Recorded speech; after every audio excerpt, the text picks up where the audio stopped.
أعوذ بالله من الشيطان الرجيم بسم الله الرحمن الرحيم السلام علیکم ورحمۃ اللہ وبرکاتہ۔ الحمد للہ رب العالمین والصلاة والسلام علی نبینا محمد وعلی آلہ وصحبہ اجمعین۔ کتاب التوحید امام محمد بن عبد الوہاب رحمہ اللہ کی عظیم الشان تالیف۔ کتاب کا 17واں باب آج شروع کریں گے، اور 17واں باب ہے باب قول اللہ تعالی انک لا تہدی من احببت الآیہ۔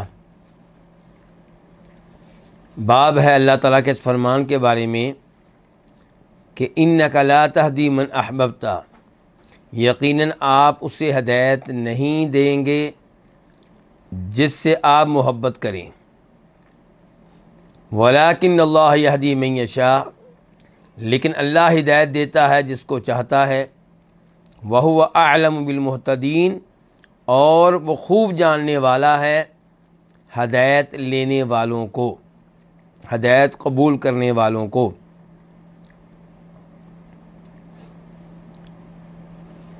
سب سے پہلے تو یہ کہ اس باب کا گزشتہ ابواب کے ساتھ کیا تعلق ہے۔ باب نمبر 16 دیکھیے کیا تھا، باب الشفاعہ۔ تو شفاعت والے باب میں تذکرہ ہوا کہ روز قیامت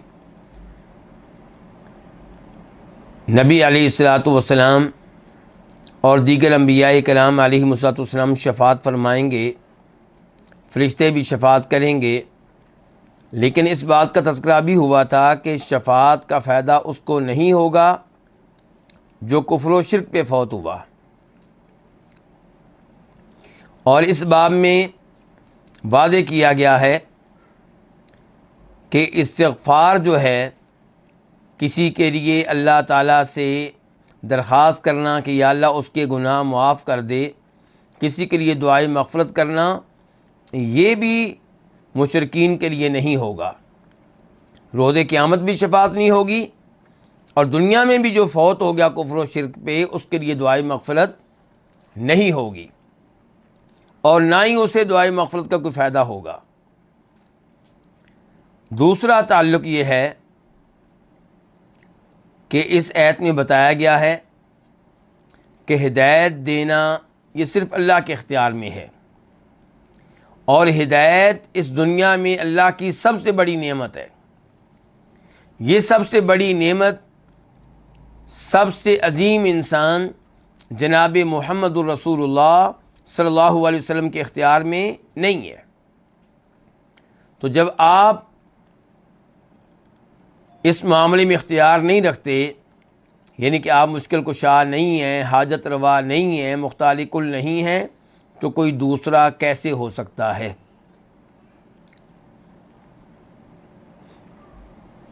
تو آئیے اب اس آیت کی تفسیر کرتے ہیں۔ اللہ تعالیٰ نے کہا انک لا تہدی، بے شک آپ اسے ہدایت نہیں دے سکتے جس سے آپ محبت کریں۔ من احببتا کے دو معنی ہو سکتی ہیں۔ پہلا معنی یہ ہے کہ جس سے آپ محبت کریں اسے آپ ہدایت نہیں دے سکتے۔ دوسرا معنی یہ ہے کہ جس کو ہدایت دینا آپ چاہیں اس کو آپ ہدایت نہیں دے سکتے۔ پہلا معنی کیا تھا؟ من احببتا، جس سے آپ کو محبت ہو۔ کون سی محبت؟ شرعی محبت نہیں، فطرتی محبت۔ انسان کو محبت ہوتی ہے اپنی والدہ سے، انسان کو محبت ہوتی ہے اپنے والد سے، انسان کو محبت ہوتی ہے اپنی بیگم سے، انسان کو محبت ہے اپنے چچا سے۔ یہ کون سی محبت ہے؟ یہ دینی محبت نہیں ہے، یہ شرعی محبت نہیں ہے۔ یہ کون سی محبت ہے؟ یہ فطرتی محبت ہے۔ ہر انسان اپنے والدین سے، اپنے رشتہ داروں سے محبت کرتا ہے، یہ وہ والی محبت ہے۔ تو اللہ نے من احببتا میں اسی محبت کا تذکرہ کیا ہے کہ جس سے آپ کو فطرتی محبت ہے، رشتہ داری کی وجہ سے محبت ہے، تو اس وجہ سے آپ اس کو ہدایت دینے میں کامیاب ہو جائیں، ایسا نہیں ہے۔ اور دوسرا معنی کیا ہے کہ انک لا تہدی من احببت ہدایتہ، جس کو آپ ہدایت دینا پسند کریں، جس کو آپ ہدایت دینا چاہیں، اس کو آپ ہدایت دے لیں۔ اللہ کا یہ سسٹم نہیں ہے، اللہ کا یہ قانون نہیں ہے۔ اچھا، یہاں پہ ہم نے یہ بھی دیکھنا ہے کہ اس جگہ پہ ہدایت سے کیا مراد ہے، کیونکہ یہ ہے سورہ قصص اور اس کی آیت نمبر، آپ کے پاس لکھی جی آیت نمبر دیکھیے 56، سورہ قصص کی آیت نمبر 56۔ اچھا، یہاں پہ اللہ تعالیٰ کہہ رہے ہیں کہ نبی علیہ السلام ہدایت نہیں دے سکتے، ہدایت آپ کے اختیار میں نہیں ہے۔ سورہ شورى میں آ جائیں، وَإِنَّكَ لَتَهْدِي إِلَىٰ صِرَاطٍ مُسْتَقِيمٍ، وہاں پہ اللہ نے کہا ہے کہ آپ ہدایت دیتے ہیں صراط مستقیم کی طرف۔ تو کیا ہم کہیں گے قرآن کریم کی ان دو آیتوں میں تضاد ہے، ٹکراؤ ہے؟ ایک جگہ پہ اللہ کے نبی سے کہہ رہے ہیں اللہ رب العزت کہ آپ ہدایت نہیں دے سکتے، دوسری آیت میں اللہ تعالیٰ کہہ رہے ہیں کہ آپ ہدایت دیتے ہیں۔ تو اب کیا کرنا ہے؟ ایک طریقہ ہے منکرین حدیث والا، وہ کیا کرتے ہیں، وہ نبی علیہ السلام کی احادیث کو ریجیکٹ کر دیتے ہیں، اور اس معاملے میں جو دلائل پیش کرتے ہیں، جو شبہات پیش کرتے ہیں، جو عذر پیش کرتے ہیں، ان میں سے ایک یہ ہے کہ جناب احادیث آپس میں ٹکراتی ہیں، تو کیسے ہم ان پہ یقین کر سکتے ہیں؟ کئی احادیث ایسی ہیں جو قرآن سے ٹکراتی ہیں، ہم قرآن کو احادیث کی وجہ سے کیسے پیچھے کر سکتے ہیں؟ تو ہمارا ان سے سوال ہے کہ یہاں پہ کیا کرو گے؟ جب قرآن کی ایک آیت دوسری ایسے ٹکرائے گی تو وہاں پہ کیا کرو گے؟ تو کیا وہاں پہ بھی یہی کہو گے کہ ہم قرآن کی ان آیتوں کو ریجیکٹ کر دیں گے جیسے حدیث کو ریجیکٹ کرتے ہو؟ یہ کوئی حل نہیں ہے۔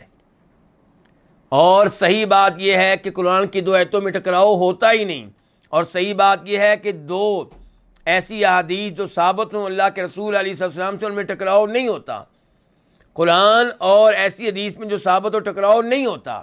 مسئلہ کیا ہوتا ہے؟ ہماری سمجھ کا، ہماری کم عقلی کا، ورنہ حقیقت میں کوئی ٹکراؤ نہیں ہے۔ تو اب یہاں پہ پھر کیا صورتحال ہے؟ مسئلہ یہ ہے کہ ہدایت کی دو قسمیں ہوتی ہیں۔ ہدایت کی کتنی قسمیں؟ دو۔ ایک ہے ہدایت ارشاد، ہدایت بیان، کسی کی رہنمائی کر دینا، کسی کو راستہ دکھا دینا۔ اور ایک کیا ہے؟ ہدایت توفیق، کسی کو منزل مقصود تک پہنچا دینا۔ تو راستہ دکھانا، یہ والی جو ہدایت ہے یہ اللہ تعالیٰ بھی دیتے ہیں، انبیاء کرام علیہ السلام بھی ہدایت دیتے ہیں، بلکہ آج کے علماء کرام جو علماء حق ہیں وہ بھی یہی ہدایت دیتے ہیں، رہنمائی کرتے ہیں نا کہ یہ توحید کا راستہ ہے، اسے اپناؤ جنت میں جاؤ گے، یہ شرک کی باتیں ان سے دور رہو تاکہ جہنم کی آگ سے بچ جاؤ۔ یہ کیا کر رہے ہیں؟ ہدایت دے رہے ہیں۔ تو یہ ہدایت کا معنی جو ہے بہت وسیع ہے۔ اور ایک ہے خاص ہدایت جو اللہ اپنے خاص بندوں کو دیتا ہے، اسے کیا کہتے ہیں؟ ہدایت توفیق۔ ہدایت توفیق کا مالک صرف اللہ ہے، اس پہ کسی اور کا اختیار نہیں ہے اللہ تعالیٰ کے علاوہ۔ تو جب اللہ نے اس آیت میں کہا جو ہمارے ساتھ ہے ابھی سورہ قصص والی کہ انک لا تہدی من احببت، جس سے آپ کو محبت ہو آپ اس کو ہدایت نہیں دے سکتے، یہاں پہ مراد کون سی ہدایت ہے؟ ہدایت توفیق۔ ہدایت توفیق کا مالک صرف ایک اللہ ہے۔ اور جب اللہ نے سورہ شورى میں کہا وَإِنَّكَ لَتَهْدِي إِلَىٰ صِرَاطٍ مُسْتَقِيمٍ، آپ صراط مستقیم کی جانب ہدایت دیتے ہیں، تو وہاں پہ مراد ہے ہدایت ارشاد کہ آپ راستہ دکھاتے ہیں۔ اِنَّكَ لَا تَهْدِي مَنْ أَحْبَبْتَ، آپ ہدایت اسے نہیں دے سکتے جس سے آپ کو محبت ہو۔ تو گزارش کر چکا ہوں اس محبت سے مراد کون سی محبت ہے؟ فطرتی محبت، اس سے مراد شرعی یا دینی محبت نہیں ہے۔ وَلَٰكِنَّ اللَّهَ يَهْدِي مَن يَشَاءُ، لیکن اللہ ہدایت دیتا ہے جس کو چاہتا ہے۔ اب یہاں پہ سوال پیدا ہوگا کہ اللہ جس کو چاہتے ہیں ہدایت دیتے ہیں، جس کو چاہتے ہیں نظر انداز کر دیتے ہیں، تو اس میں اصول کیا ہے؟ کس کو اللہ ہدایت دیتے ہیں، کس کو محروم رکھتے ہیں؟ فرمایا وَهُوَ أَعْلَمُ بِالْمُهْتَدِينَ، اللہ کا کسی کو ہدایت دینا اور کسی کو اس نعمت سے محروم رکھنا، اس کے پیچھے اللہ کا علم ہے، اس کے پیچھے اللہ کی حکمت ہے۔ ایسا نہیں ہے کہ بغیر علم کے، بغیر کسی حکمت کے اللہ اس کو دے دیا اس کو چھوڑ دیا، ایسا نہیں ہے۔ اللہ کی تقسیم کے پیچھے اللہ کا علم ہے، اللہ جانتے ہیں کون ہدایت کے لائق ہے۔ تو اللہ تعالیٰ کے ہر فیصلے کے پیچھے کوئی نہ کوئی حکمت ہوتی ہے، اللہ کا کوئی بھی فیصلہ حکمت سے خالی نہیں ہوتا۔ بعض فیصلوں کی حکمت ہم سمجھ جاتے ہیں اور بعض فیصلوں کی حکمت ہم سمجھ نہیں پاتے۔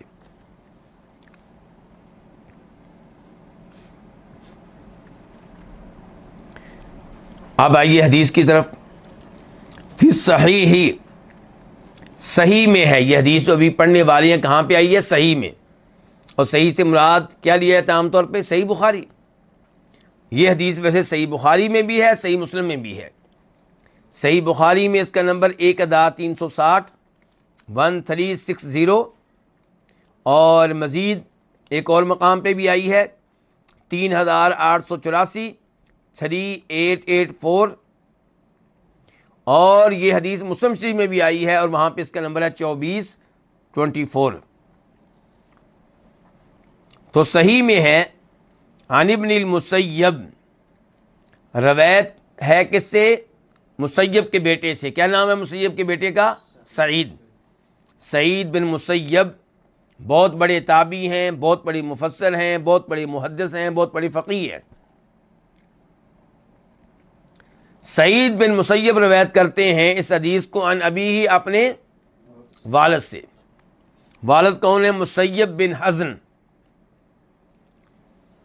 اور یہ مسیب صحابی ہیں، اور مسیب کے والد حزن وہ بھی صحابی ہیں، یعنی کہ سعید خود بہت بڑے تابعی، والد صحابی، دادا بھی صحابی۔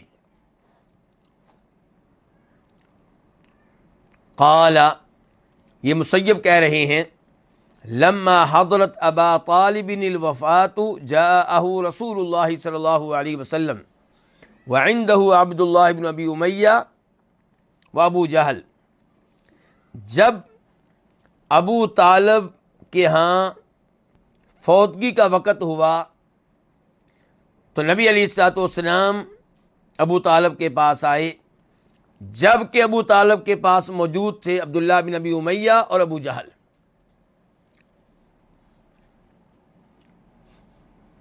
عبداللہ بن ابی امیہ کون ہے؟ عبداللہ بن ابی امیہ ابن المغیرہ، یہ ام سلمہ رضی اللہ تعالیٰ عنہ کے بھائی ہیں، اور اسلام کے سخت مخالف تھے، لیکن اللہ نے ان پہ کرم کیا کہ جب مکہ فتح ہوا تو یہ مسلمان ہو گئے۔ ابو جہل کا نام کیا ہے؟ عمر بن ہشام، عمر بن ہشام، اور یہ مسلمان نہیں ہو سکا، کفر پہ ہی فوت ہوا ہے۔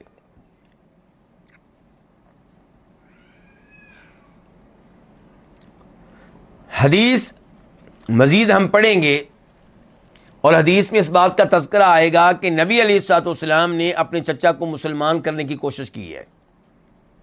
کب؟ جب موت کا وقت ہوا ہے۔ سوال یہ ہے کہ موت کا وقت ہو جائے، انسان کلمہ پڑھ لے، تو کیا اس وقت کلمہ پڑھنے کا کوئی فائدہ ہے؟ جواب یہ ہے کہ کوئی فائدہ نہیں ہے، بلکہ جب فرعون غرق ہونے لگا تھا، اس نے کیا کہا تھا؟ آمنت انہ لا الہ الا الذی آمنت بہ بنو اسرائیل، میں ایمان لاتا ہوں اور اعلان کرتا ہوں کہ اس کے علاوہ کوئی عبادت کے لائق نہیں ہے جس پہ بنی اسرائیل ایمان لا چکے ہیں، ان کے موسیٰ کے رب کو میں مانتا ہوں، وہی عبادت کے لائق ہے، وَأَنَا مِنَ الْمُسْلِمِينَ، اور میں اعلان کرتا ہوں کہ میں مسلمان ہوں۔ جواب کیا آیا؟ الآن وقد عصیت قبل وکنت من المفسدین، اب پوری زندگی فساد کرتا رہا، اب اسلام قبول کرنے کا کوئی فائدہ نہیں ہوگا۔ اور دیگر حدیث سے بھی یہی معلوم ہوتا ہے کہ جب موت کے فرشتے نظر آ جائیں، جب روح حلق تک پہنچ جائے، جب روح نکلنے کا عمل شروع ہو جائے، تب ایمان لانے کا کوئی فائدہ نہیں ہے۔ تو پھر نبی علیہ الصلوۃ والسلام اپنے چچا کو اس موقع پہ کلمہ پڑھانے کی کوشش کیوں کر رہے ہیں؟ جواب یہ ہے کہ یہ جو کہا گیا ہے کہ جب ابو طالب کی فوتگی کا وقت ہوا تو ابھی یہ آخری وقت نہیں ہے، آخری وقت سے پہلے کا وقت ہے، ابھی موت کا فرشتہ نظر نہیں آیا، ابھی روح نکلنے کا عمل شروع نہیں ہوا، لیکن ان کی کمزوری کو دیکھ کے محسوس ہو رہا ہے کہ فوت ہونے والے ہیں۔ تو اس لیے آپ علیہ السلام کوشش کر رہے ہیں کہ ان کے چچا کلمہ پڑھ لیں۔ اور یہ ابو طالب کون ہے؟ ابو طالب بن عبد المطلب بن ہاشم بن عبد مناف، یہ آپ کے وہ چچا ہیں جنہوں نے آپ کی پرورش کی، جنہوں نے آپ کو پالا پوسا، جنہوں نے آپ کا بڑا خیال رکھا، اور جب آپ نے نبی ہونے کا اعلان کیا کفار آپ کے دشمن بن گئے، تب بھی یہ آپ کا ساتھ دیتے رہے، آپ کی حمایت کرتے رہے، آپ کا دفاع کرتے رہے۔ لیکن اللہ کی قدرت دیکھیے کہ اسلام قبول نہیں کر سکے، اور پھر اللہ کا شکر ادا کیجیے کہ جس نعمت سے نبی علیہ الصلوۃ والسلام کا محسن چچا محروم رہا، وہ نعمت اللہ نے مجھے اور آپ کو دے رکھی ہے۔ تو یہ سوچ کے کہنا چاہیے کہ الحمدللہ الذی ہدانا لہذا وما کنا لنہتدی لولا ان ہدانا اللہ۔ فقال لہ، تو آپ نے اس سے کہا، کس سے؟ ابو طالب سے، اپنے چچا سے، یا عمی، اے میرے چچا۔ اس سے کیا سبق ملا؟ کہ جس کو آپ تبلیغ کریں، جس کو آپ مسئلہ سمجھائیں، جس کو آپ اسلام کی دعوت دیں، اس سے گفتگو کریں بڑے پیار کے ساتھ۔ نبی علیہ الصلوۃ والسلام معلوم نہیں اس سے پہلے کتنی بار چچا کو تبلیغ کر چکے ہوں گے، اس کے باوجود آخری بار اپنا زور لگا رہے ہیں اور تب بھی پیار سے گفتگو کر رہے ہیں۔ یا امی، اے میرے چچا، قل، آپ کہہ دیں، لا الہ الا اللہ، لا الہ الا اللہ۔ اچھا، آپ کی کیا رائے ہے جی کہ ابو طالب کیا وہ اپنے دل میں یہ نہیں سمجھتا تھا کہ اللہ کے علاوہ کوئی عبادت کے لائق نہیں ہے؟ کیا وہ یہ نہیں مانتا تھا کہ میرے بھتیجے کا دین سچا ہے؟ مانتا تھا، لیکن زبان سے اقرار نہیں کیا۔ پتہ چلا دل میں آپ توحید کو مانتے ہوں، اللہ کو مانتے ہوں، اللہ کے رسول کو مانتے ہوں، زبان سے اقرار نہیں کریں گے، فائدہ نہیں ہے۔ اور اگر زبان سے اقرار کرتے ہیں، دل میں یہ چیز نہیں ہے، تب بھی فائدہ نہیں، تب آپ کیا ہیں؟ منافق ہیں۔ اور اگر دل سے مانتے ہیں، زبان سے اقرار نہیں کرتے، تو دل کا ماننا تنہا فائدہ نہیں دے گا۔ ابو طالب کو دیکھ لیجئے، تو کیا کہا؟ یا امی، اے میرے چچا، قل لا الہ، لا الہ کہیں، زبان سے ادا کریں۔ اور لا الہ کا مطلب کیا ہے؟ کہ اللہ کے علاوہ کوئی عبادت کے لائق نہیں ہے۔ یہ بڑی اہم بات ہے، ورنہ لا الہ پڑھنے والے کروڑوں میں ہیں، اربوں میں ہیں، لیکن کفر و شرک پہ ہیں، توحید پہ نہیں ہیں، کیونکہ لا الہ کا غلط معنی بیان کیا جاتا ہے۔ مثال کے طور پہ کیا کہہ رہے ہوں گے کہ جی لا الہ سے پتہ چلا کہ اللہ ہی خالق ہے، اللہ ہی رازق ہے، اسی پہ یقین رکھو، اسی پہ اعتماد کرو۔ بھئی یہ ساری باتیں آپ کی ٹھیک ہیں کہ اللہ خالق ہے، اللہ رازق ہے، اسی پہ یقین رکھیں، اسی پہ اعتماد کریں، لیکن یہ لا الہ کا مطلب اور معنی نہیں ہے۔ لا الہ کا مطلب یہ ہے کہ اللہ کے علاوہ کوئی عبادت کے لائق نہیں ہے، یعنی کہ دعا جب بھی کسی کو غیبی طاقتوں کا مالک سمجھ کے کروں گا تو اللہ تعالیٰ سے کروں گا، جانور جب بھی ذبح کروں گا ایک اللہ کے لیے کروں گا، ذبح کرنا عبادت ہے، نظر جب بھی مانوں گا ایک اللہ کے لیے مانوں گا، طواف میرا اللہ تعالیٰ کے لیے ہوگا، قسم جب بھی اٹھاؤں گا اللہ کے نام کی اٹھاؤں گا۔ کلیمتن، کلیمتن یہ بدل ہے کس سے؟ لا الہ الا اللہ سے، یعنی کہ یہ کلمہ آپ کہہ دیں، احاج لک بہا عند اللہ، میں اللہ تعالیٰ کے ہاں، عند اللہ اللہ تعالیٰ کے ہاں، بہا اس کلمے کی وجہ سے، احاج لک آپ کے لیے حجت پیش کرنے کے قابل ہو جاؤں گا، کہنے کے قابل ہو جاؤں گا، یا اللہ بالآخر میرے چچا نے کلمہ پڑھ لیا تھا، معاف کر دے۔ اس کا مطلب یہ ہوا کہ اگر چچا یہ کلمہ نہیں پڑھتے تو آپ شفاعت کرنے کے قابل نہیں ہوں گے۔ تو کہا چچا یہ کلمہ پڑھ دیں، اور اس سے پتہ چلا کہ کتنی کوشش کرنی چاہیے مجھے اور آپ کو اپنے رشتہ داروں کو توحید پہ لانے کی، آخری وقت تک اپنا زور لگائیں۔ فقالا، ان دونوں نے کہا، کن دونوں نے؟ عبداللہ بن ابی امیہ نے اور ابو جہل نے، لہو اس سے، کس سے؟ ابو طالب سے، اترغب عن ملت عبد المطلب، کیا تو اعراض کرے گا عبد المطلب کے دین سے؟ عبد المطلب کون ہے؟ ابو طالب کے والد، ہمارے نبی کے دادا صلی اللہ علیہ وسلم، لیکن ابو طالب کے کیا ہیں؟ والد، یعنی کہ اپنے باپ کے دین سے اعراض کرو گے؟ یہ طریقہ ہے کسی کو ہدایت سے روکنے کا۔ آج بھی آپ کسی آدمی کو تبلیغ کریں، دعوت دیں، اور وہ آپ سے متاثر ہو رہا ہو، تو دوسرے لوگ اس کو کیا کہیں گے؟ اچھا تمہارے باپ کا دین غلط تھا، تمہارے دادا کا دین غلط تھا، تمہارے پردادا کا دین غلط تھا۔ اور وہ جب یہ الفاظ سنتا ہے تو پھر کہتا ہے بھی معذرت، میں باپ دادا کے دین کو نہیں چھوڑ سکتا۔ اچھا عجیب بات یہ ہے کہ یہ ہمارا اصول دین کے معاملے میں ہے، دنیا کے معاملے میں نہیں ہے۔ دنیا کے معاملے میں کیا ہے؟ ابا جی ساری زندگی یہ کاروبار کرتے رہے جس کا کوئی خاص فائدہ نہیں تھا، میں یہ نہیں کروں گا۔ ابا جی کو کیا پتا تھا؟ میں یا انجینئر بنوں گا یا ڈاکٹر بنوں گا یا فلاں کاروبار شروع کروں گا۔ یعنی کہ کاروبار کے معاملے میں ابا جی غلط، دنیا کے معاملے میں دادا جی غلط، اور دین کے معاملے میں بالکل وہ صحیح ہیں۔ وہاں پہ آ کے ان کا دین ٹھیک تھا۔ تو اترغب عن ملت عبد المطلب، کیا تو اعراض کرے گا عبد المطلب کے دین سے؟ یہاں سے بہت بڑا سبق ملا۔ وہ کیا؟ اللہ کے نبی نے کہا تھا صلی اللہ علیہ وسلم کہ چچا جی لا الہ الا اللہ پڑھیں، اور یہ کہہ رہے ہیں کہ آپ لا الہ پڑھ کے عبد المطلب کے دین سے اعراض کریں گے۔ پتہ چلا کہ عبد المطلب کا دین لا الہ الا اللہ نہیں ہے۔ کیونکہ جب ہم گفتگو کرتے ہیں اس موضوع پہ، ہم کہتے ہیں کہ ابو طالب اسلام پہ فوت نہیں ہوئے، وہ کہتے ہیں بتاؤ پھر کس چیز پہ فوت ہوئے؟ کیا وہ ابراہیم علیہ السلام کے دین پہ نہیں تھے؟ اہل مکہ کا دین دین ابراہیمی تھا۔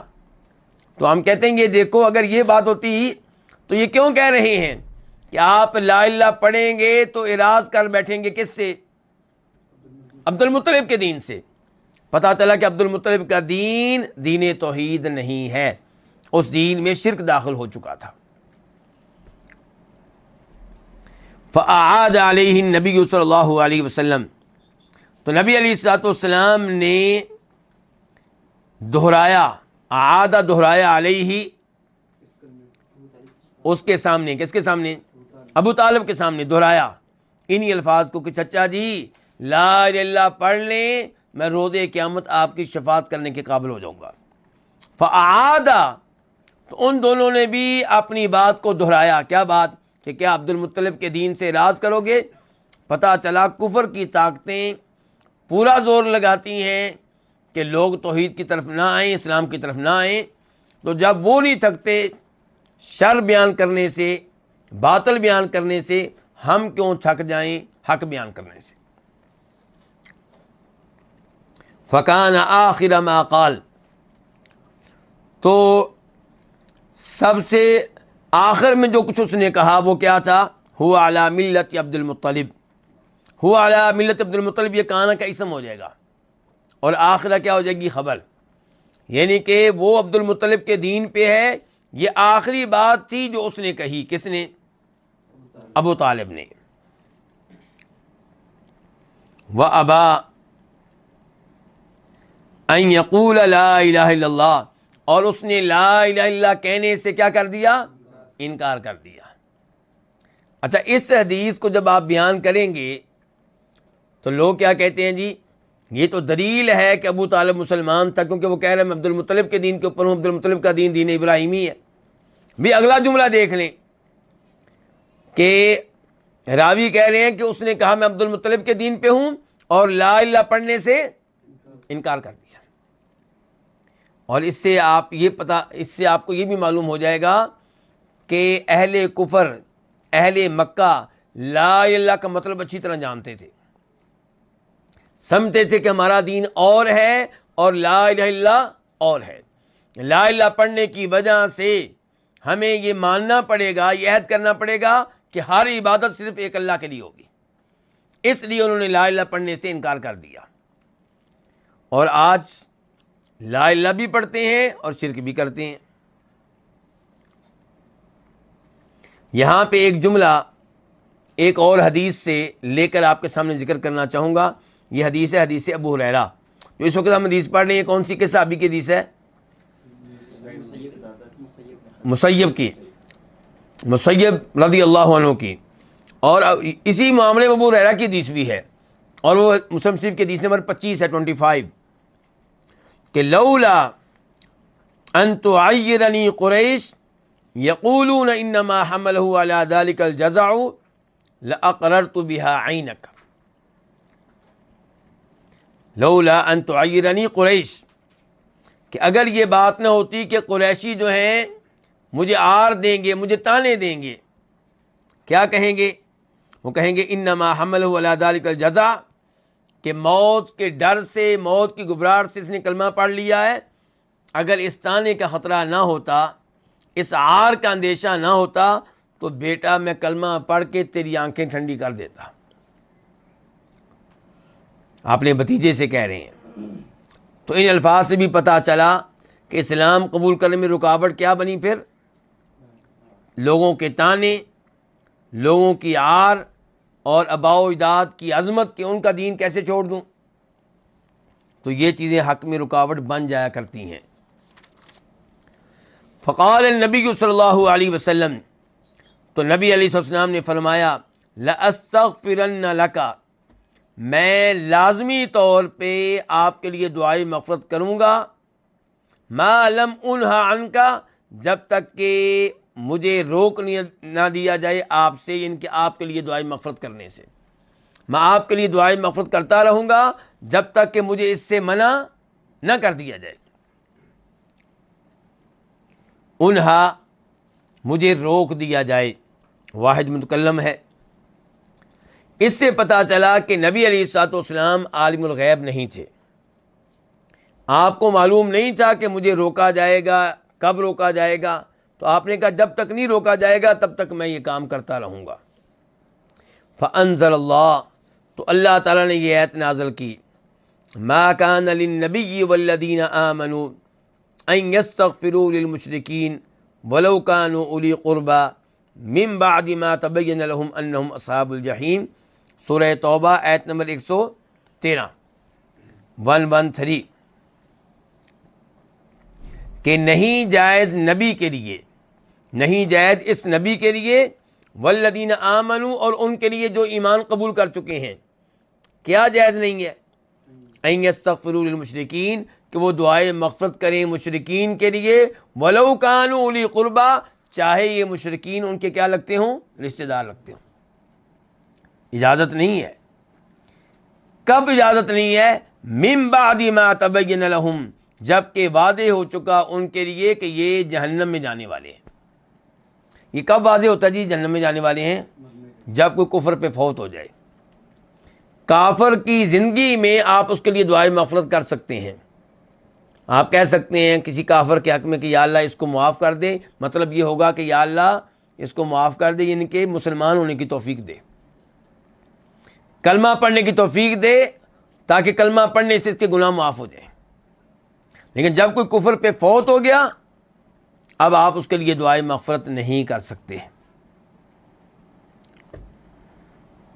اچھا، یہاں پہ ایک سوال ہوگا کہ یہ کون سی صورت ہے جی؟ سورہ توبہ. سورہ توبہ یہ کن صورتوں میں سے ہے؟ مکی یا مدنی؟ مدنی، جہاد والی صورت ہے. تو یہ کون سی صورت ہے؟ مدنی. اور ابو طالب کہاں فوت ہوا؟ مکہ میں کہ مدینہ میں؟ مکہ میں. تو آیت اتنی لیٹ کیوں نازل ہوئی؟ تو یہ آیت جو ہے کئی ایک اسباب کے بعد نازل ہوئی ہے. اس کے پیچھے کوئی ایک سبب نہیں ہے، سبب نزول ایک نہیں ہے، کئی ایک ہیں. ایک ہو گیا ابو طالب کا معاملہ، اور دوسرے نمبر پہ نسائی شریف کی حدیث ہے، روایت کرنے والے امیر المؤمنین جناب علی ابو طالب کے بیٹے رضی اللہ تعالیٰ عنہ. وہ کہتے ہیں، مدینہ کی زندگی کے بارے میں بات کر رہے ہیں، کہ ایک آدمی دعائے مغفرت کر رہا تھا اپنے والدین کے لیے، جب کہ اس کے والدین شرک پہ فوت ہوئے تھے. میں نے اس کو منع کیا. منع کرنے والے کون ہیں؟ امیر المؤمنین سیدنا علی. تو اس نے آگے سے کہا کہ ابراہیم علیہ السلام بھی تو اپنے والد کے لیے دعائے مغفرت کرتے تھے. تو جناب علی کہتے ہیں اس موقع پہ اللہ نے پھر یہ آیتیں نازل کی, اور اس میں پھر وہ آیت بھی ہے جو اس کے بعد ہے. یہ آیت نمبر 113 ہے نا, ما کان للنبی والذین آمنوا, تو اس کے بعد والی آیت بھی نازل ہوئی 114 کہ وما کان استغفار ابراہیم لابیہ الا عن موعدۃ وعدها ایاہ فلما تبین له انہ عدو للہ تبرأ منہ, کہ ابراہیم علیہ السلام دعائے مغفرت کرتے رہے ہیں اپنے والد کے لیے, کیونکہ والد سے وعدہ کر بیٹھے تھے. کب؟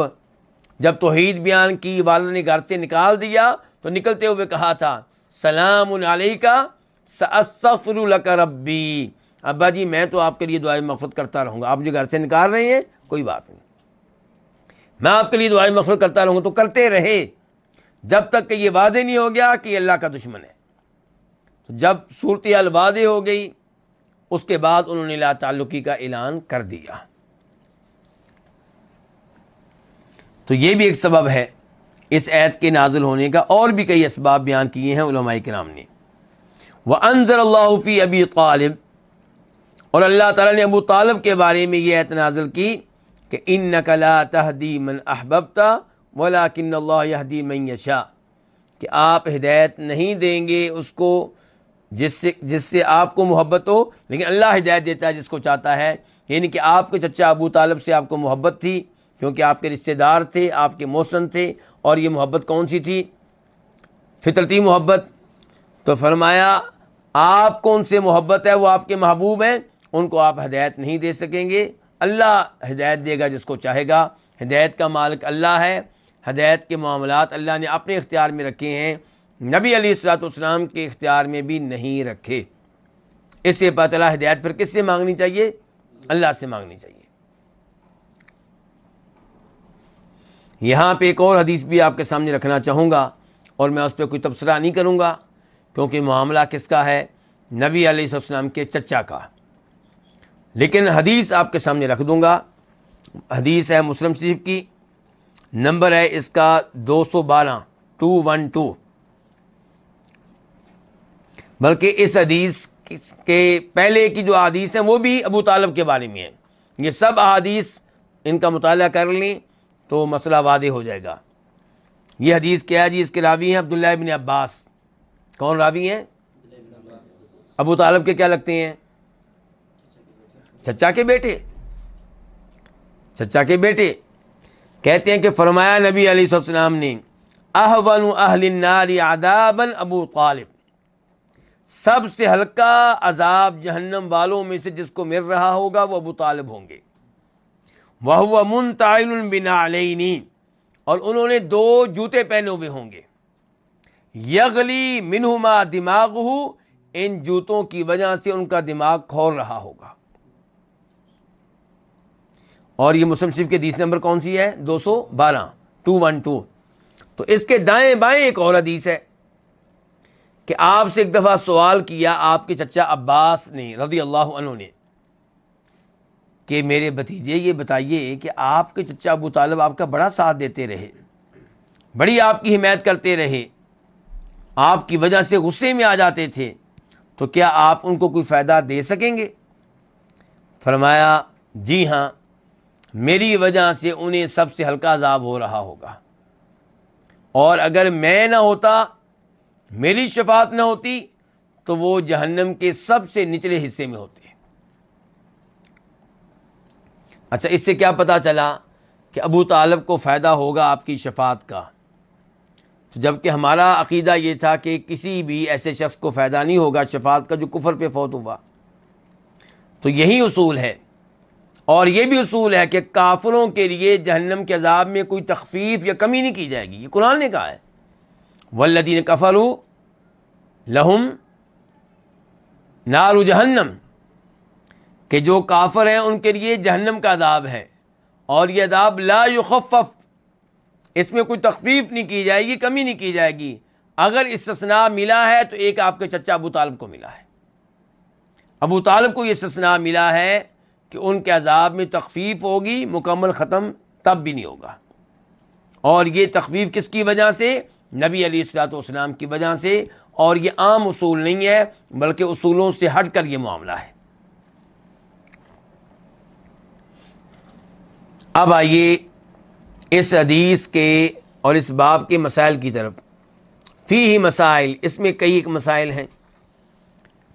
پہلا مسئلہ تفسیر قولہ انک لا تہدی من احببت، اللہ تعالیٰ کے فرمان انک لا تہدی من احببت کی تفسیر ہوئی ہے، اور یہ سورہ قصص کی آیت نمبر 56 ہے، 56۔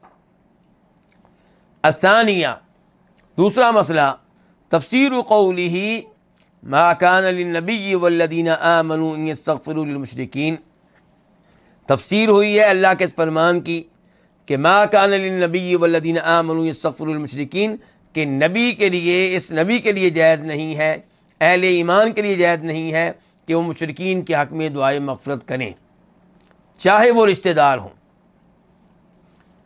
اور یہ سورہ توبہ کی آیت نمبر 113 ہے، 113۔ الثالثہ، تیسرا مسئلہ وہی المسألۃ الکبیرہ، اور یہ بہت بڑا مسئلہ ہے، معمولی مسئلہ نہیں ہے۔ وہ کیا؟ تفسیر قولہ صلی اللہ علیہ وسلم قل لا الہ الا اللہ، نبی علیہ السلام کا فرمان کہ چچا جی لا الہ الا اللہ کہہ دیں، اس کی وضاحت۔ تو اس کی وضاحت کیا ہے کہ ابو طالب نے یہ کلمہ پڑھنے سے کیوں انکار کیا، یہ غور کیجئے۔ اس کا مطلب یہ ہے کہ اس کلمے کے تقاضے یہ ہیں کہ جب آپ نے کلمہ پڑھ لیا تو آپ اللہ کے علاوہ کسی اور کی عبادت نہیں کر سکتے، چھوڑنا پڑے گا ان سب کو جن کی اللہ کے علاوہ عبادت کی جاتی ہے، وہ سب معبودان باطلہ کہلائیں گے، جن کی ان کی غلط عبادت ہو رہی ہے، تو عبادت کے لحاظ سے ان کے ساتھ کسی قسم کا تعلق نہیں رہے گا۔ تو یہ ہے اس کلمے کی وضاحت جس کی وجہ سے ابو طالب نے یہ کلمہ نہیں پڑھا۔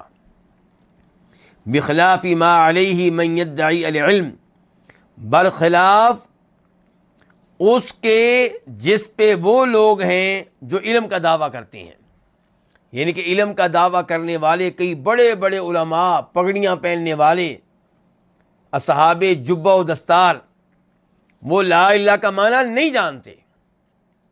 وہ لا الہ الا اللہ کا معنی کیا کر رہے ہوں گے؟ اللہ خالق ہے، اللہ مالک ہے، اللہ رازق ہے۔ بھئی یہ ساری باتیں ٹھیک ہیں، لیکن لا الہ الا اللہ کا یہ مطلب نہیں ہے۔ لا الہ الا اللہ کا مطلب یہ ہے کہ اللہ کے علاوہ کسی اور سے دعا نہیں ہوگی۔ اگر لا الہ الا اللہ کا مطلب سمجھ میں آ جائے تو کوئی یا علی مدد کا نعرہ نہیں لگائے گا، کوئی یا رسول اللہ مدد کا نعرہ نہیں لگائے گا، کوئی یہ نہیں کہے گا یا شیخ عبد القادر جیلانی شیئا للہ، کہ شیخ اللہ کے لیے کچھ دے دیں، ان کو نہیں پکارے گا، ان سے دعا نہیں کرے گا۔ لیکن یہ سارے کام ہو رہے ہیں، اور کرنے والے کون؟ کلمہ پڑھنے والے۔ اس سے پتہ چلا کہ لا الہ الا اللہ کا یہ مطلب نہیں جان سکے، اسی لیے کلمہ پڑھنے کے باوجود اور سروں پہ پگڑیاں رکھنے کے باوجود، مساجد کے امام اور خطیب ہونے کے باوجود، یہ لوگ شرک کا ارتکاب کر رہے ہوتے ہیں۔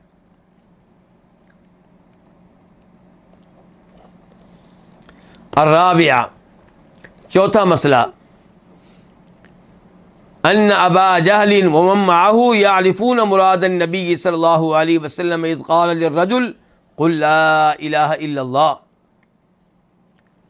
کہ ابو جہل اور جو اس کے ساتھ تھے، اس کے ساتھی، وہ جانتے تھے نبی علیہ الصلوۃ والسلام کے مراد کو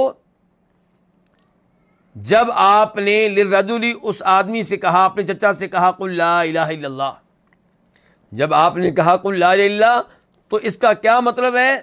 یہ ابو طالب چچا بھی جانتا تھا اور ابو جہل اور اس کا ساتھی بھی جانتا تھا، اسی لیے تو روک رہے تھے کلمہ پڑھنے سے، ورنہ وہ کہتے کوئی مسئلہ نہیں، ہمارا یہی تو عقیدہ ہے کہ خالق اللہ ہے، مالک اللہ ہے، رازق اللہ، یہ تو اہل مکہ کا عقیدہ تھا، توحید ربوبیت کو مانتے تھے۔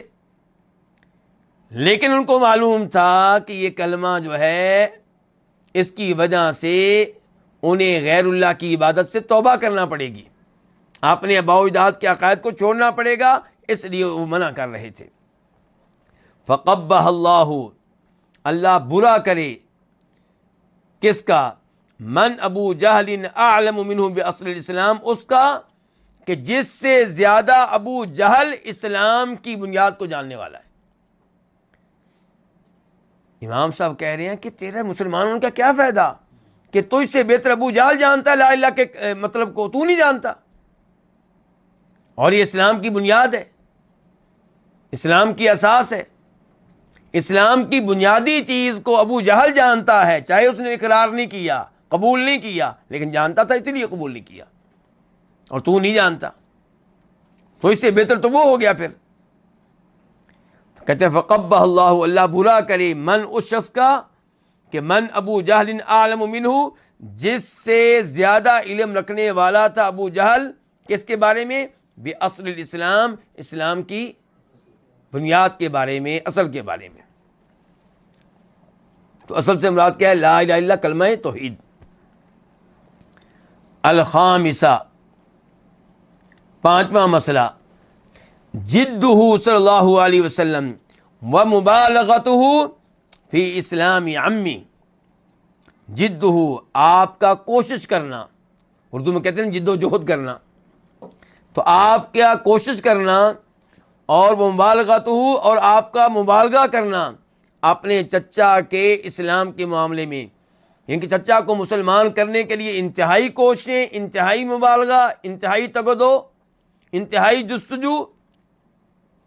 کیوں؟ کیونکہ پہلی بات تو یہ ہے کہ آپ کی کوشش تھی کہ ہر انسان مسلمان ہو جائے، دوسرے نمبر پہ یہاں پہ رشتہ داری ہے، چچا ہے، تیسرے نمبر پہ چچا بھی عام چچا نہیں ہے، بلکہ وہ ہے جو آپ کا محسن ہے، جس نے آپ کو پالا پوسا ہے، آپ کی تربیت کی ہے، آپ کا ساتھ دیا ہے، مشکل اوقات میں آپ کے ساتھ کھڑے رہے ہیں۔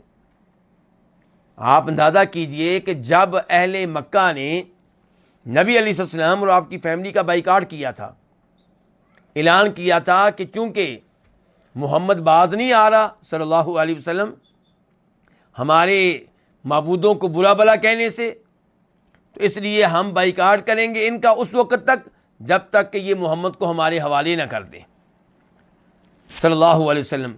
تو آپ کی پوری فیملی بنی ہاشم، انہوں نے آپ کا ساتھ دیا، بائیکاٹ میں شریک ہوئے، وہ بھی جو کلمہ پڑھ چکے تھے، وہ بھی جنہوں نے کلمہ، تو ابو طالب بھی ساتھ تھے۔ 3 سال بائیکاٹ رہا ہے، اہل مکہ کی طرف سے بائیکاٹ، رشتے نہیں ہوں گے ان کے ساتھ، بے وغیرہ نہیں ہوگی، نہ کچھ چیز لیں گے، نہ خریدیں گے، نہ بیچیں گے، اور صورتحال یہاں تک پہنچ گئی تھی کہ ان لوگوں کو پتے کھانے پڑے۔ تو ابو طالب نے ان مشکل حالات میں بھتیجے کا ساتھ دیا ہے، لیکن کلمہ نہیں پڑھا۔ تو اس وجہ سے آپ کی کوشش تھی کہ چچا جی جو کیا ہو جائیں، مسلمان ہو جائیں۔ السادسہ، چھٹا مسئلہ، الرد علی من زعم اسلام عبد المطلب و اسلافہ، اس کے اوپر رد جس نے یہ دعویٰ کیا ہے کہ عبد المطلب اور اس کے بڑے مسلمان تھے۔ تو رد کیسے ہوا؟ حدیث میں کیا آیا ہے کہ ابو طالب نے کلمہ پڑھنے سے انکار کر دیا اور کہا کہ میں عبد المطلب کے دین پہ ہوں۔ اس کا مطلب یہ ہے کہ عبد المطلب دادا اور بیٹا ابو طالب اور جو ان کے بزرگ ہیں ان کا دین اور ہے، اور اللہ کے نبی کا دین اور ہے صلی اللہ علیہ وسلم۔ تو اس سے ان کے دعوے کی نفی ہو گئی جو کہتے ہیں کہ عبد المطلب مسلمان تھے اور ان کے بڑے بھی مسلمان تھے۔ السابعہ،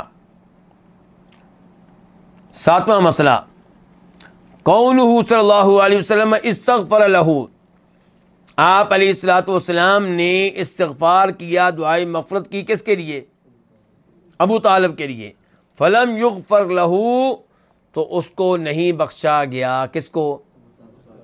تو اللہ کے نبی علیہ السلام کی یہ شفاعت کام آئی، آپ کی یہ دعا قبول ہوئی، پتہ چلا کہ لیس لک من الامر شیء، کہ اے نبی علیہ الصلوۃ والسلام یہ معاملات آپ کے اختیار میں نہیں ہیں، یہ اللہ کے اختیار میں ہے۔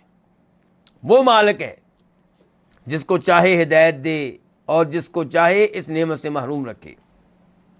بل نہی عن ذالک، بلکہ آپ کو تو دعائے مغفرت کرنے سے روک دیا گیا، استغفار کرنے سے روک دیا گیا۔ الثامنہ، 8واں مسئلہ، مضرۃ اصحاب السوء علی الانسان، برے لوگوں کی انسان پہ، برے لوگوں کا انسان کے لیے نقصان دہ ہونا۔ مضرہ کیا ہونا؟ نقصان دہ ہونا۔ کن کا؟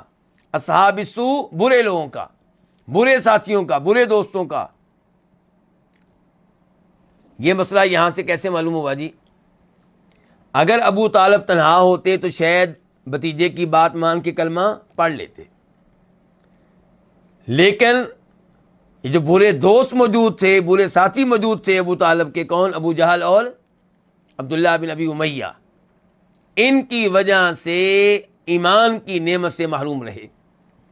اس سے پتہ چلا کہ آپ اپنا دوست کن کو بنائیں؟ اہل توحید کو، اہل سنت کو، اہل حدیث کو، اہل حق کو، تلاوت کرنے والوں کو، نماز پڑھنے والوں کو، شرک و بدعات کا ارتکاب کرنے والوں سے دور رہیں، اور اس معاملے میں منہج کو دیکھیں کہ مجھے کن لوگوں کو اپنا دوست بنانا چاہیے، کن لوگوں سے دور رہنا چاہیے۔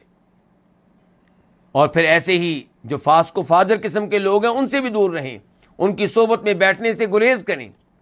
آپ کمزور ہیں، آپ ان کی باتوں میں آ سکتے ہیں، ان کی وجہ سے ایمان سے معلوم ہو سکتے ہیں، ان کی وجہ سے کسی کبیرہ گناہ کا ارتکاب ممکن ہے آپ سے ہو جائے۔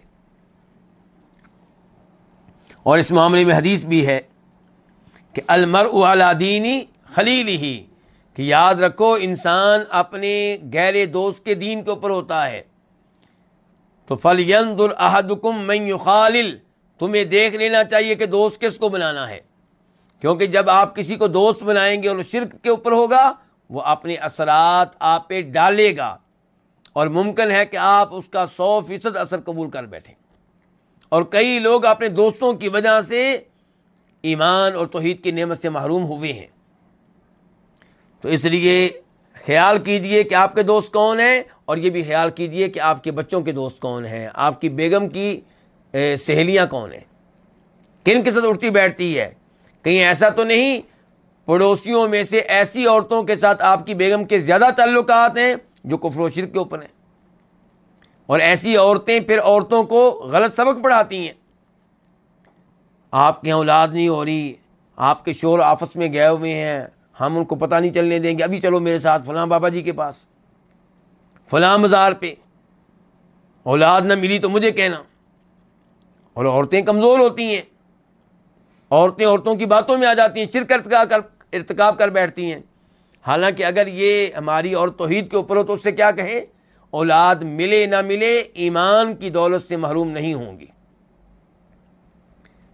کسی بابے کے پاس حاضری نہیں دوں گی، کسی مزار کے اوپر جا کے بکرا قربان نہیں کروں گی، وہاں پہ کوئی چادر نہیں چڑھاؤں گی۔ اولاد مل جائے الحمدللہ، نہ ملے کوئی بات نہیں۔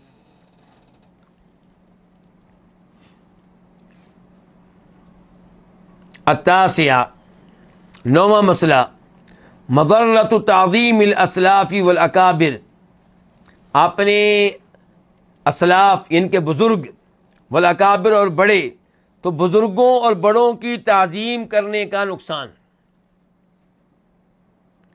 یعنی کہ اگر آپ اپنے بڑوں کی اتنی تعظیم کرتے ہیں کہ یہ بھی نہیں دیکھتے کہ بڑے حق پہ تھے کہ نہیں تھے، تو آپ کو بڑا نقصان ہوگا۔ جیسے نقصان کس کو ہوا ہے؟ تو ہم 9واں مسئلہ پڑھ رہے تھے کہ مضرۃ تعظیم الاسلاف والاکابر، اپنے بزرگوں اور اپنے بڑوں کی تعظیم کرنے کا نقصان، کہ جب آپ اس حد تک اپنے بڑوں کی تعظیم کرتے ہیں کہ ان کو آپ نے معیار بنا لیا ہے کس معاملے میں؟ حق و باطل کے معاملے میں، تو آپ کو نقصان ہوگا۔ معیار کس کو بنائیں؟ قرآن و حدیث کو۔ آپ کے بڑے اگر قرآن کے مطابق تھے اچھی بات ہے، قرآن کی آیت کے خلاف تھے، آپ کہیں کہ بڑے تھے میں ان کی عزت کرتا ہوں لیکن یہاں پہ میں قرآن کو مانوں گا۔ یہاں پہ مجھے یاد آ گئی وہ حدیث جسے امام ترمذی روایت کرتے ہیں کہ جناب عمر فاروق نے اپنے زمانے میں منع کر دیا تھا لوگوں کو کس سے؟ حج تمتع سے۔ حج تمتع ان کے ایک ہی سفر میں پہلے عمرہ کرنا، پھر حلال ہو جانا اور پھر حج کرنا، اور قربانی بھی کرنا ہے، اس کو کیا کہتے ہیں؟ حج تمتع۔ جناب عمر فاروق چاہتے تھے کہ لوگ عمرے کے لیے الگ سفر کریں، حج کے لیے الگ سفر کریں، تاکہ بیت اللہ کی رونقیں قائم رہیں۔ لیکن اس میں کوئی شک و شبہ نہیں ہے کہ نبی علیہ السلام نے ترغیب دی تھی حج تمتع کرنے کی، جناب عمر فاروق نے منع کیا۔ اب ایک آدمی آیا عبداللہ بن عمر کے پاس، عمر فاروق کے بیٹے کے پاس، کہا حج تمتع کے بارے میں کیا خیال ہے آپ کا؟ کہا اچھی بات ہے، کرنا چاہیے۔ کہا آپ کے والد صاحب تو منع کرتے ہیں۔ کہا یہ بتاؤ کہ دین میرے والد صاحب کے اوپر نازل ہوا ہے کہ اللہ کے نبی کے اوپر نازل ہوا ہے صلی اللہ علیہ وسلم؟ کہا اللہ کے نبی کے اوپر۔ فرمایا پھر اسی پہ عمل کرو۔ تو عمر فاروق کتنے بڑے باپ ہیں، عظیم باپ، عظیم انسان، عبداللہ بن عمر نے یہاں پہ ان کی بات کی پرواہ نہیں کی۔ تو معیار کس کو بنائیں؟ قرآن و حدیث کو۔ بڑوں کی عزت کرنی چاہیے، لیکن جہاں پہ بڑوں کی بات قرآن کی آیت کے خلاف ہو، نبی علیہ السلام کی حدیث کے خلاف ہو، یا بڑے شرک پہ لگانے کی کوشش کریں، بدعات کے اوپر لگانے کی کوشش کریں، اور دین پہ عمل کرنے کے معاملے میں رکاوٹ بنے، وہاں ان کی بات نہیں مانی جائے گی، اور اس معاملے میں ان کی تعظیم کو رکاوٹ نہیں بننے دیا جائے گا۔ تو یہاں پہ یہی کچھ ہوا ہے نا۔ کیا کہا تھا انہوں نے؟ اترغب عن ملت عبد المطلب، کہ ابو طالب عبد المطلب کے دین سے اعراض کرو گے، اس کو چھوڑ دو گے؟ یہ ہے بڑوں کی تعظیم۔ بڑوں کی تعظیم کے ہتھیار کو استعمال کیا انہوں نے۔ العاشرہ، 10واں مسئلہ، الشبہۃ للمبطلین فی ذلک لاستدلال بجہل بذلک۔ پتہ چلا کہ اس معاملے میں باطل پرستوں کا شبہ ہے۔ کس معاملے میں؟ بڑوں کی تعظیم کے معاملے میں، بڑوں کو پیش کرنا حق کے مقابلے میں۔ یہ ان شبہات میں سے ایک ہے جس کو پیش کرتے ہیں کون؟ باطل پرست لوگ، شرک کرنے والے لوگ، کفر کرنے والے لوگ، جیسا کہ ابو جہل نے کیا ہے۔ ابو جہل نے اس کے ساتھ استدلال کیا ہے، اور قرآن نے بھی تذکرہ کیا اس کا سورہ زخرف میں آیت نمبر 23 میں 23 میں، کہ وَكَذَلِكَ مَا أَرْسَلْنَا مِن قَبْلِكَ فِي قَرْيَةٍ مِّن نَذِيرٍ إِلَّا قَالَ مُتْرَفُوهَا إِنَّا وَجَدْنَا آبَاءَنَا عَلَىٰ أُمَّةٍ وَإِنَّا عَلَىٰ آثَارِهِم مُقْتَدُونَ۔ کہ جب بھی ہم نے کسی رسول کو بھیجا ہے، کسی ڈرانے والے کو بھیجا ہے، آگے سے ان کی قوم نے یہ کہا جی ہم اپنے آباء و اجداد کے دین کے اوپر ہیں، ہم اس کو کبھی نہیں چھوڑیں گے۔ الحادی عشرہ، 11واں مسئلہ، الشاہد بکون الاعمال بالخواتیم لأنہ لو قالها نفعته۔ الشاہد یعنی کہ یہ حدیث دلیل ہے، جو ابھی ہم نے پڑھی ہے، یہ کیا ہے؟ دلیل ہے کس بات کی؟ یہ تائید کر رہی ہے کس بات کی؟ یہ شہادت دے رہی ہے کس کے حق میں؟ اس بات کے حق میں کہ اعمال کا دار و مدار کس پہ ہے؟ خاتمے کے اوپر۔ کیسے جی؟ یہ مسئلہ کیسے معلوم ہوا یہاں سے؟ کیونکہ لو قالها، اگر آپ کے چچا لا الہ الا اللہ پڑھ لیتے، نفعتہ، تو ان کو کلمے کا فائدہ ہوتا، حالانکہ پوری زندگی توحید کے اوپر نہیں گزری، آخری وقت میں بھی کلمہ پڑھ لیتے اور ایک بھی نماز پڑھے بغیر فوت ہو جاتے تو فائدہ ہوتا۔ تو اسے پتہ چلا کہ کوشش کریں کہ آپ کا خاتمہ کس کے اوپر ہو؟ توحید کے اوپر، ایمان کے اوپر، اسلام کے اوپر۔ کوشش کیسے کریں؟ پوری زندگی توحید پہ گزاریں تو انشاءاللہ اللہ موت بھی توحید کے اوپر دے گا۔ دوسرے نمبر پہ اللہ سے دعا کرتے رہیں، یا مقلب القلوب ثبت قلبی علی دینک، اے دلوں کو پھیرنے والے، میرے دل کو توحید پہ قائم رکھنا، اسلام پہ قائم رکھنا، شریعت پہ قائم رکھنا، اسے منحرف ہونے سے بچانا۔ اور اس سے یہ بھی پتہ چلا کہ جب دار و مدار کس چیز کے اوپر ہے؟ خاتمے کے اوپر، تو اے داعی، اے عالم دین، مایوس نہیں ہونا، آخری وقت تک توحید کی دعوت دیتے رہو جب تک کہ کوئی فوت نہیں ہو جاتا۔ ہو سکتا ہے فوت ہونے سے 1 منٹ پہلے مسلمان ہو جائے، جس کے اوپر آپ نے 20 سال لگا دیے، 30 سال لگا دیے، اس نے آپ کی دعوت کو قبول نہیں کیا، آپ نے مایوس نہیں ہونا، لگے رہیں، ہو سکتا ہے آخری وقتوں میں وہ کلمہ پڑھ لے۔ الثانی عشرہ، 12واں مسئلہ، التأمل فی کبر هذه الشبہہ فی قلوب الضالین، کہ گمراہ لوگوں کے دلوں میں اس شبے کی اہمیت پہ غور و فکر کرنا کہ ان کے دلوں میں یہ شبہ کتنا بڑا شبہ ہے. کیا یہ اسلاف کا، بزرگوں والا شبہ کہ ہمارے بزرگ غلط نہیں ہو سکتے، ہم نے اپنے بزرگوں کے دین کو نہیں چھوڑنا، ان کے دین پہ قائم و دائم رہنا ہے. لِأَنَّ فِي الْقِصَّةِ، کیونکہ اس قصے میں، اس جو واقعہ ہے ابو طالب کا، اس میں کیا ہے کہ أَنَّهُمْ لَمْ يُجَادِلُوهُ إِلَّا بِهَا، انہوں نے نہیں بحث و مباحثہ کیا آپ سے، نہیں جدال کیا مگر اسی شبے کے ساتھ. ان کے پاس کوئی اور دلیل نہیں تھی. اللہ کے نبی جب دعوت دیتے رہے کلمہ پڑھنے کی تو وہ آگے سے کیا شبہ پیش کرتے رہے؟ ابا و اجداد کا، عبد المطلب کا دین، عبد المطلب کا دین چھوڑ دو گے. تو اس سے پتہ چلا کہ یہ شبہ بہت زیادہ اہمیت رکھتا ہے اہل باطل کے دلوں میں. مع مبالغتہ صلی اللہ علیہ وسلم و تقریرہ، باوجود اس کے کہ نبی علیہ السلام مبالغہ کرتے رہے اور دہراتے رہے اپنی بات کو کہ چچا جی کلمہ پڑھ لیں، چچا جی کلمہ پڑھ لیں، لیکن اس شبے کی وجہ سے نہ انہوں نے کلمہ پڑھا اور نہ وہ لوگ باز آئے. فَلِأَجْلِ عَظَمَتِهَا وَوُضُوحِهَا عِنْدَهُمْ، اس شبے کے عظیم ہونے کی وجہ سے اور اس کے بہت زیادہ ان کے ہاں واضح ہونے کی وجہ سے اقتصروا علیہا، انہوں نے اسی شبے پہ اکتفا کیا، یہی ایک دلیل پیش کرتے رہے. اس کے علاوہ ان کے پاس کوئی شبہ اس موقع پہ نہیں تھا، کوئی اور دلیل نہیں تھی، اسی دلیل کو بار بار پیش کرتے رہے. اس سے پتہ چلا کہ یہ شبہ بہت بڑا شبہ ہے اہل باطل کے دلوں میں. اللہ رب العزت سے دعا ہے کہ اللہ تعالی ہمیں صحیح معنوں میں توحید اور توحید کے مسائل کو سمجھنے کی توفیق عنایت فرمائے، اور اللہ تعالی ہمیں موت دے تو توحید کے اوپر دے، کلمہ طیبہ پڑھتے ہوئے دے. اللہ ہم سب کو عذاب قبر سے، عذاب جہنم سے محفوظ رکھے، اور آپ تمام لوگوں کی زندگیوں میں اللہ برکتیں ڈالے.